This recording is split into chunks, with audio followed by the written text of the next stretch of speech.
Hey guys, Paul here, and this is another video update to Void Destroyer 2. So what we're going to do today is we're going to talk about some updates to the base capture system. And here we are in tactical mode. We're going to capture this base. It's pretty lightly defended compared to our fleet. Just wanted to make sure that we easily capture it. We don't want to make too much problems for ourselves.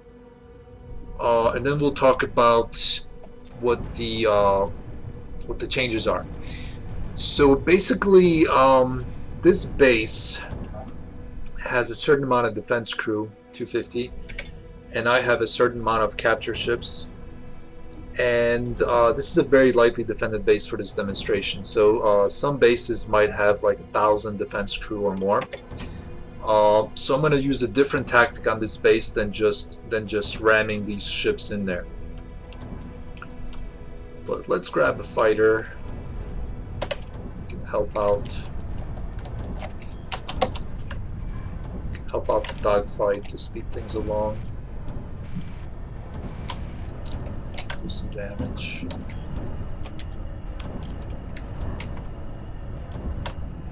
There we go. How's things looking? So what we're going to do first is instead of ramming down our capture ships here, we're going to destroy this base's defensive fleet, which is almost totally destroyed. Last ship there. And now that this defensive fleet is destroyed, this base is now blockaded, as you can see via this this mouse over. So while in the blockade, what happens is this base becomes easier to capture. Now what does this mean? We're going to see that in just a moment. Let's hop back to our main ship, which I believe is this guy. No, not this guy. This is our main ship. Let's go back to overworld mode.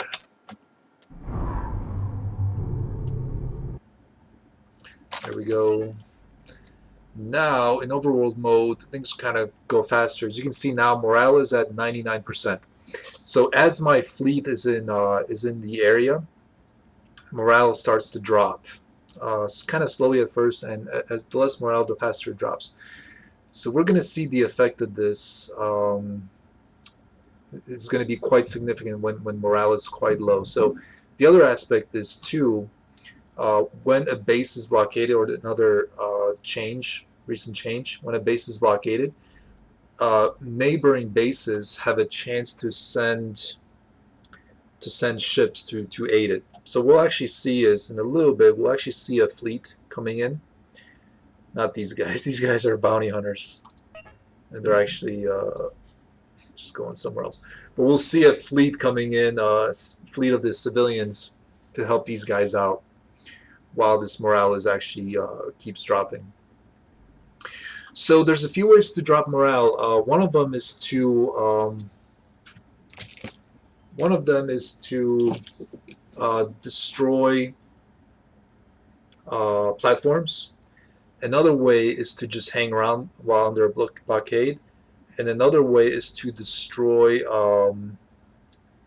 the same faction ships. So here comes some ships here to help out. There they are. These are the ships that are sort of responding to the distress signal of this base. And it's actually kind of good for us because we want ships to come in. Because what happens then is when we kill these ships, morale is going to drop even lower. So depending if you can handle this this fight, and I believe we certainly can. Depending if you can handle this fight and kill these other ships, which we should be able to. Our fleet is a good size. Morale will drop even lower. The more morale drops, the more morale drops. It's kind of that sort of an aspect. There we go. So now morale dropped a little bit more, and it will actually drop more based on the size of the ship. So this frigate is going to drop morale bunch more than that fighter we just killed.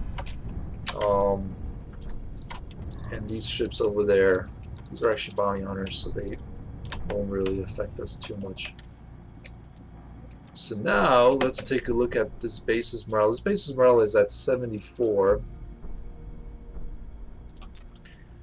Let's tell everybody to search and destroy. And here's some more ships coming in, more civilian ships coming in. And our fleet should be pretty easily able to handle them. There will be some changes to just kind of make more organized fleets and things like that in the future. But for now, this is just sort of the basic step of a response. So that's certainly alright. So now that this base is at 72 morale, I'm going to send in my capture ships. I'm going to tell them to invade this base.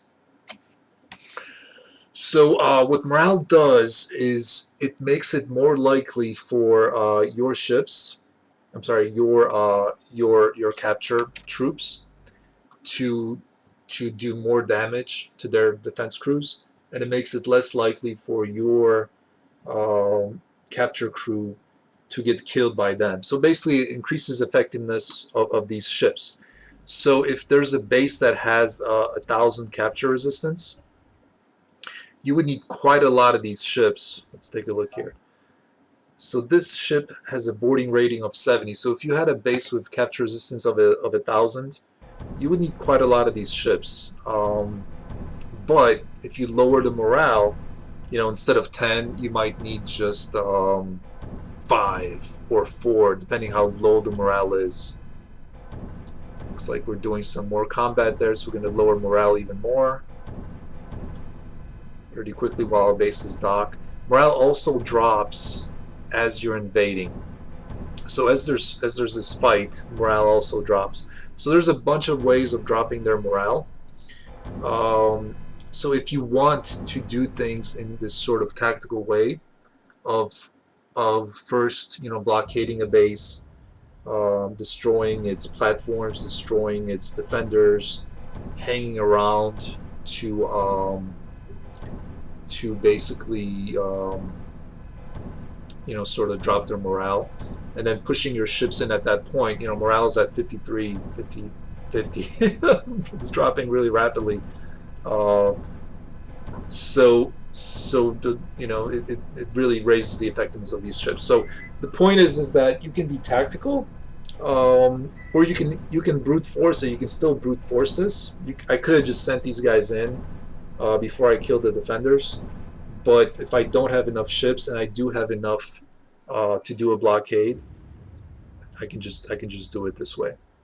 So now they're at 25%, which is the lowest. This is really, really low, and we're also our invaders outnumber the defenders, which further lowers their morale. So this is quite bad for these guys. So where normally those 4 ships would have barely captured this base, now we're gonna have a surplus of close to 200 troops when we're done with this. Now the base is ours, and we've successfully captured it. Alright, so what do we have here? Let's go back to our main ship. There's some bounty hunters here. We should actually just kill. Alright, so to sum up, you know, when I did the base capture update, you didn't have a whole lot of choices. You just kind of had to brute force it. You had to have quite a lot of capture ships depending on which base you were trying to capture, like for example military bases. But now with this morale system in place, you can sort of do some more tactics. So I just loaded up a save file to talk more about this blockade system. So like I said, there's going to be a response from a nearby base. So this also gives the player a way to be more tactical, because then which base you're going to try to attack becomes more important. You know, whether this base is close to another strong base, maybe you'll attack that strong base first, weaken its defenders first, so that the response isn't so bad, so that you can handle it. So basically, this response system, this coming to the aid of a base under a blockade, also has some cool tactics. So you, as the player, you get to decide whether, hey, do you want to send in your capture ships right away, or whether you want to, before this fleet arrives to help the base, or whether you excuse me, or whether you want to wait for this response to lower their morale, and if you can handle it. It's a pretty decent sizable fleet here that's incoming. And I could even like escape. Oh, maybe, right? If I use my primary burn, I could even escape and now actually invade this other base that sent these defenders to me. So this is the base that sent these defenders. That's the closest base. As you can see, it's just basically defended by some fighters. It really doesn't have much of a defensive fleet. Actually, there's a bunch of pirates here, which probably didn't help things. These pirates actually probably scattered a lot of these defenders too. So actually, you could create sort of diversions if you wanted to, and then you could capture this base if you have enough ships, things like that. So this response system is also a bit tactical if you want to do it that way. If you don't want to brute force, you can use tactics. If you don't have enough ships, enough capture ships, because they are expensive and they are a little bit hard to find, you can do it that way too. So I'm pretty happy with this. There's a lot more work to do on these systems. There's also the component of trying to create a system where after you capture the base, that same faction will try to recapture it. That's going to be upcoming, that'll be worked on too. But I'm pretty happy with this, the way it went. I think I kind of actually struggled with this type of a system. Kind of struggled with it. How to put in this blockade, how to get it to work, things like that. But I think overall, I'm pretty happy with the system, with some more improvements and things like that. So I think that the player still has the ability to brute force, but also the ability to be tactical about it. So I'm pretty happy about that. Alrighty, so this is after I captured this base. This is my base now. And this base is kind of cool because it's little. It actually has engines on it. And now it took me about 2-3 days, but now I'm calling this a mobile base. So what does this mean? This means actually that this base can move in the overworld. So this was suggested by some people, and I thought about adding this too, especially because some of the bases are quite obviously sort of modeled around ships, like the shark base and the lion base. This base is a little bit less modeled around the ship, but it still has engines. It's still, told that it's a mobile base, that it's here, it's one of the first bases, blah, blah, blah. A little bit of world building. But now you can give it a move command. So let's say I captured this base, now my base, and I wanted to go somewhere else. And it will very, very slowly do that. Just like giving a command to a ship, right-clicking, left-clicking. Mobile bases can do this now. So this is pretty awesome, I think, because in the sci-fi settings, compared to other settings, we lose certain things and we gain certain things. So we lose, like, orcs. We lose maybe magic, but we gain tech, we gain technology. I modeled a lot of Void Destroyer 2 with the idea of Mount and Blade in space. And Mount and Blade has castles, which are pretty cool, We don't have castles, But at the same time, because it is a sci-fi setting, we can have mobile bases, you know, which I think is pretty cool. So we gain a few things, we lose a few things, we gain a few things in the sci-fi setting. And I think if I get a chance to sort of exploit the things we gain, I think that's a really cool thing. I think that's a really cool component. So when you have a mobile base, you could move it to a better spot. You can move it to a better, safer spot, or you can move it closer to an enemy. All kinds of cool things. All kinds of cool things you can do. So I'm pretty excited by this update. Just adding a mobile base. I don't even know what kind of possibilities players will do, but I'm kind of looking forward to finding out what players do with mobile bases. There's a bunch of little issues with mobile bases. For example, they can't really be too close to another object. As you can see, I can't fly over there. I can fly over here, which is pretty close, but not there. I can't fly over here. I could potentially...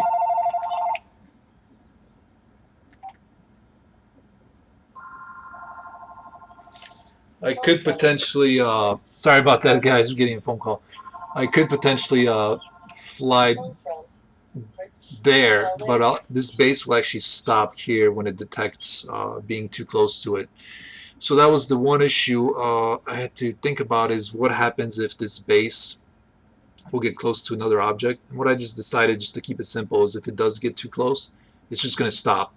So technically, you gave it a command to go over there. Technically, that's a valid spot, but actually it isn't, because it's just going to stop here. I thought about few different ways of getting around this issue. Maybe flying around, or flying above, or below, or whatever. But for now, I just went with the simple thing to just stop it. So it would just stop right here. So it's not a perfect system, but for now we'll just leave it there. So as this base is going, because it does have engines, we can actually see them fire. Whoops, this theme gets kind of funny sometimes. Let's fly to it. There's the engines. So this base is flying, a little bit of a visual cue. Let's see it. There it is.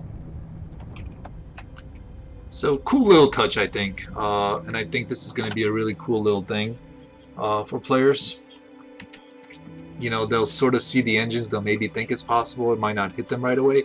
But then they'll capture a base, and then they'll be able to do this. And I think that's a really cool little thing. Let's... Alrighty, so we are in a pirate base. This is my pirate ship. This is my base. It's another little thing that I've added that I want to talk about really quickly.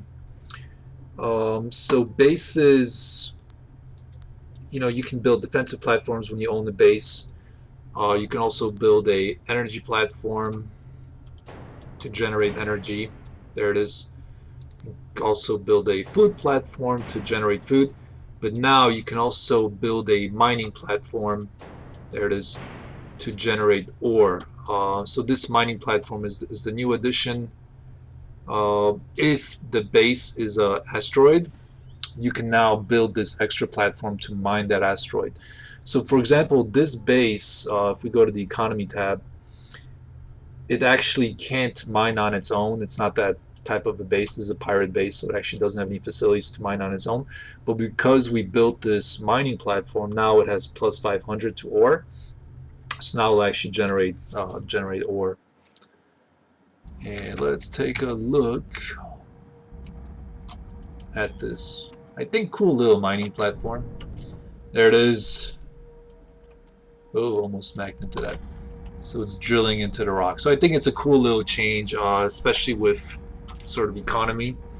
You can build these food platforms, these energy platforms, but also if you have a asteroid-based base, you can also build a mining platform. So I think it's a pretty cool little addition. Alrighty, and the last thing I really want to talk about is the introduction of indie pirates. So if you remember, if you were around for a little bit, there's a civilian indie faction, which is just this faction made up of just a bunch of, like people kind of like you in the game, that, they're not really aligned with anybody, but they still want to make their money. They still want to, live in this world. They don't have any bases. They sort of travel from base to base. So what I've added also is this civilian pirates faction. And if we're lucky, they should spawn out of this pirate base. Here's a civilian indie.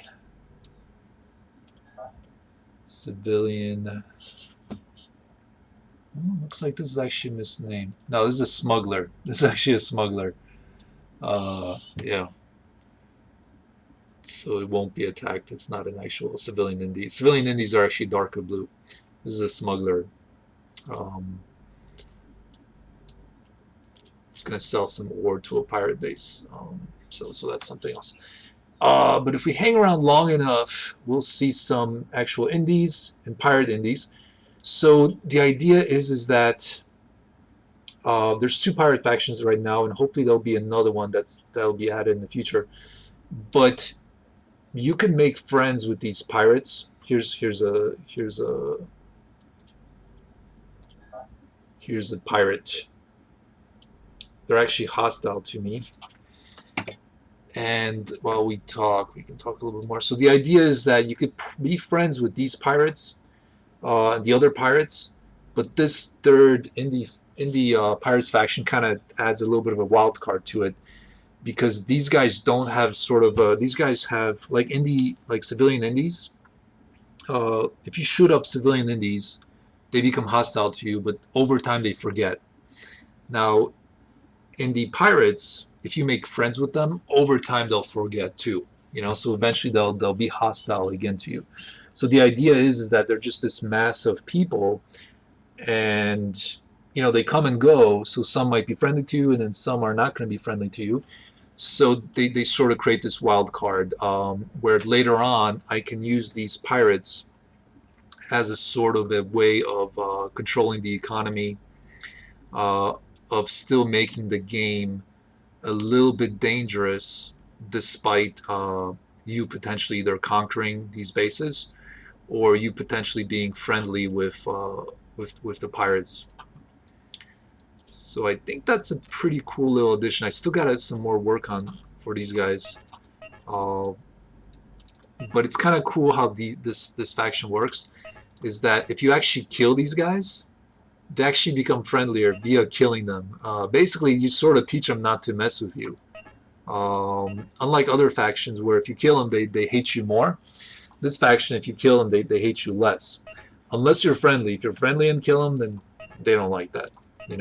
But it sort of creates this another wild card component, a little bit more life to it, where it's not just these hyper-organized pirate faction like here, with their own ships, their ship's designs, but it's sort of this indie pirates with various types of ships, from civilian to rock guys to these type of ships. They're sort of this mass, kind of like you. They kind of sort of represent you in a way.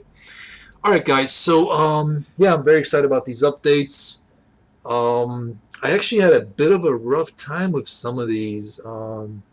I tried to work on the story and I hit sort of a brick wall, and that kind of put me out of commission for a little bit. Luckily, like you guys, I enjoy video games, so I played a ton of video games, and kind of got me past it. It's kind of funny how that works. Sometimes I need a break, and my break is just like going crazy into video games. But kind of got back on track now, and everything's kind of going well. I'm pretty happy about this blockade system, the morale system, the indie pirates, which I got to work more on, and the other changes.